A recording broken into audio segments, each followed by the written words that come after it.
Hello everybody and welcome back. I am the Pompkin King, and in today's episode we're going to be continuing our playthrough of Planet Zoo and Planet Coaster in pure imagination. Today we're spending most of our time here in Planet Zoo as we're going to begin by building a habitat for some elephants. You may recall in the last episode we made habitats for lions and tigers and bears. But what is a circus without elephants? Well, I'll tell you, it's not much of a circus because the elephants actually played a very large role in the circus back in the day. Not only were they a useful entertainment object, but they were also extremely helpful in setting up the tents, since the canvas weighed about 800 pounds. So to be able to raise the big top, they had to use the elephants in order to help them get the poles and the rigging and the canvas in place. So elephants were, and still are, in my opinion, essential to a good circus. Of course, I don't want to exploit my elephants, so I want to make sure that they have plenty of space, and in order to do that, I have to develop a new type of tent. I'm doing some experimentation here with attempting to make a big top tent. This would be double the size of the usual tents, and I'm happy with how it looks from the outside. Using the art pieces are not particularly the best method for getting smooth multi-surface curves. Some more practice will be required for that, but I am happy how the tent looks from the outside, and it is significantly larger than the others in the interior space for the elephants. Here I'm going through, getting rid of the extra poles, and now I'm going to go ahead and add in some enrichment items for our elephant herd. Now, elephants in the circus have primarily been female Indian elephants, and the reason for this is because they are the most docile of the elephants that you can find. African elephants tend to be a giant ball of testosterone, and since their groups tend to be maternal rather than paternal, female African elephants can be very aggressive. Male African elephants are a giant ball of testosterone, and they are very difficult to train or keep in captivity. Though they are not a stranger to the circus. P.T. Barnum actually had a male elephant called Jumbo, who he purchased for $10,000, which is a lot of money back in the 1800s, who was the most famous circus elephant of all time. And in fact, his name means big and has become synonymous with largeness and vastness in size, so like jumbo jets or jumbo shrimp. An interesting fact, in the movie Dumbo by Disney in 1934, Dumbo's real name is Jumbo Jr. in reference to Jumbo, the elephant of Barnum Circus, which Walt Disney probably would have been aware of from his own childhood. So that's a fun little fact. Diving into this particular elephant enclosure, we've gone ahead and added in our fence and our viewing area now. And now it's just time to populate with our elephants. I'm using only female elephants here. In the wild, they do actually form female groups.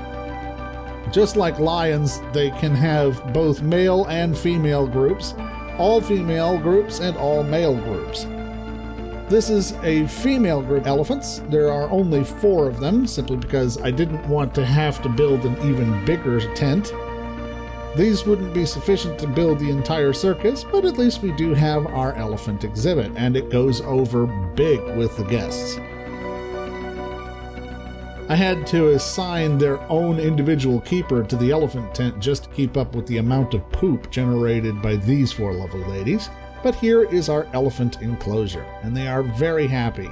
They have all the enrichment and food that they want, and they are perfectly set up here in the pure circus. Moving on from elephants, we're also going to be taking a look at another herbivorous circus creature. A lot of times in circuses you see giraffes and zebras depicted. Giraffes would have been an interesting challenge for moving around, especially on a circus, because you would have had to load them into a train car. And a lot of times it's depicted where the train car doesn't have a top, so the giraffe is sticking its neck out of the top of the train. These are reticulated giraffes, I have a male and a female, and they do end up having a baby later. And in terms of this paddock, I had to go for semi-permanence. I wanted everything to look like it was possible to pack it up and move it from town to town like a proper circus. And here I'm building a custom hard shelter for the giraffes and the zebras, but it doesn't really fit the size requirements for a train car. For one thing, it's very wide. But I'm overall very happy with the decoration for this particular paddock, and we have both the giraffes and zebras with all of their requirements met, so that's always a good thing.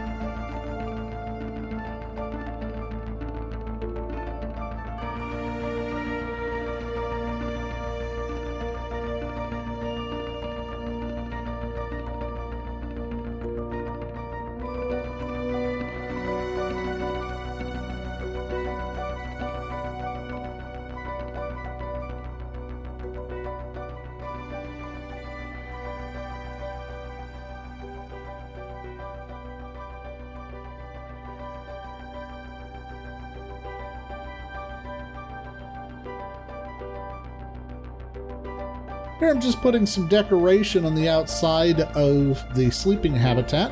I got the sense that this would be like posters and plastering that they would do for the circus. An interesting fact, back in the day there used to be circus wars. All circuses would hire plasterers to support and promote the circus before it would roll into town by plastering with posters so that everyone knew the circus was coming. And actually, these plasterers would end up getting into fistfights with other circus plasterers who were looking for the same spots. And it would end up being an outright brawl sometimes between them.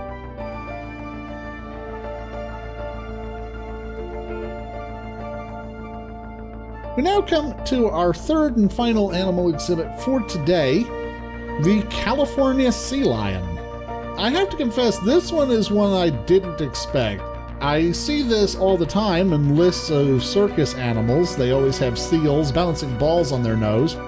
But I never really put together how exactly one would have an aquatic sea mammal in a traveling circus. Like, for one thing, how do you have a tank big enough to support a sea lion? And it is something that has to be packed up and moved on a train regularly.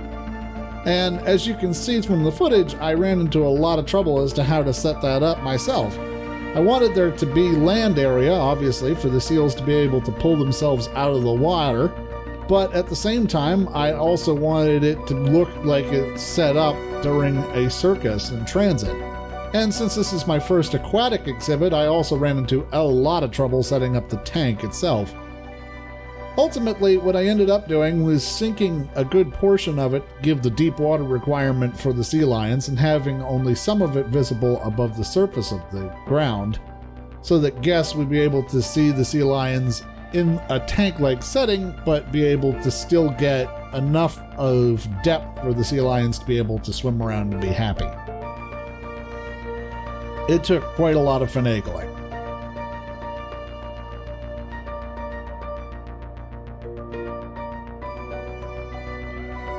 Here I'm trying to disguise some of the rough edges from the terrain tool with some walkways and climbable structures to make it seem like a boardwalk, or maybe like a splash guard in case the sea lions were playing and splashing the guests.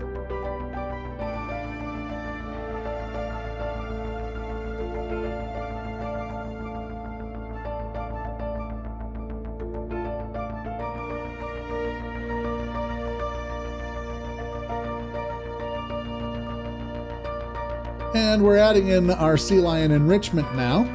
We've got a couple of fish feeders, and we've got some balls and some submarine toys and all kinds of other good stuff for our sea lions. And then we have a couple finishing touches in the form of sprinklers and a bubble fountain.